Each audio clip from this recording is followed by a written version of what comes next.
বন্ধুসকল নমস্কাৰ। আজি আমি আপোনালোকৰ মাজলৈ ফুলৰ ওপৰত ভিত্তি কৰি এটি ভিডিঅ' প্ৰস্তুত কৰি লৈ আহিছোঁ। যিহেতু এয়া এপ্ৰিল মাহ চলি আছে, এপ্ৰিল মাহত বিভিন্ন ফুল যেনেকৈ ফুলে, এমাৰিলিছ ফ্লাৱাৰো ফুলাৰ বতৰ। এয়া এমাৰিলিছ ফ্লাৱাৰ বিভিন্ন ৰঙৰ বিভিন্ন প্ৰজাতিৰ পোৱা যায় আৰু এই এপ্ৰিল মাহত এই এমাৰিলিছ ফ্লাৱাৰ ফুলি আমাৰ বাগিচাখন সৌন্দৰ্য বৃদ্ধি কৰাত সহায় কৰে। যিহেতু এমাৰিলিছ ফ্লাৱাৰৰ ফুলৰ গুটি নহয়, এই বাল্বৰ পৰা পুলি ওলায় আৰু এই বাল্ববিলাক দেখাত সাধাৰণতে পিঁয়াজৰ দৰে। এইবিলাক বাল্ব আমি কেনেকৈ মাটি প্ৰস্তুত কৰি ৰোৱাৰ ব্যৱস্থা কৰিছিলোঁ আমি আপোনালোকক দেখুৱাই আছোঁ। এয়া মাটি আপোনালোকে দেখা পাইছে। ইয়াত তিনিবিধ পদাৰ্থ আমি মিলাইছোঁ: বালি, মাটি আৰু গোবৰ সাৰ।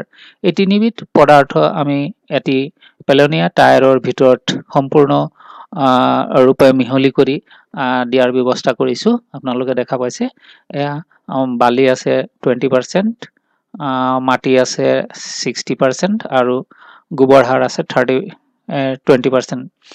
গতিকে এয়া বাল্ববিলাক আমি ৰুবলৈ চেষ্টা কৰিছোঁ। অলপ দূৰে দূৰে ৰোৱাৰ ব্যৱস্থা কৰিছোঁ। 8টা বাল্ব আছে।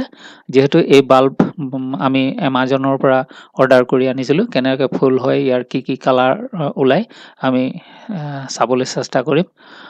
প্ৰথম অৱস্থাত যেতিয়া মাটিখিনি সম্পূৰ্ণৰূপে শুকান হৈ আছে এই অৱস্থাত, গতিকে আমি পানী দিয়াৰ ব্যৱস্থা কৰিছোঁ।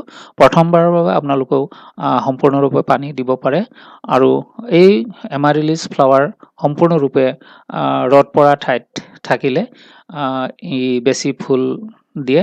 গতিকে ইয়াক লক্ষ্য কৰিব লাগে যে এমাৰিলিছ ফ্লাৱাৰ যিখিনি বাল্ব আপোনালোকে ৰুইছে ৰ'দ পৰা ঠাইত হ'ব লাগে আৰু অলপ ওখ ঠাইত হ'ব লাগে।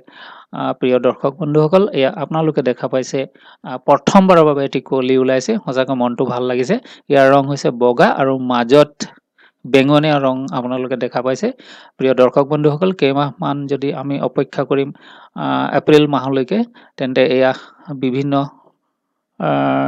ৰঙৰ এয়া দেখা পাইছে বিভিন্ন ৰঙৰ কলি ওলাই ফুলিছে। এয়া দেখা পাইছে।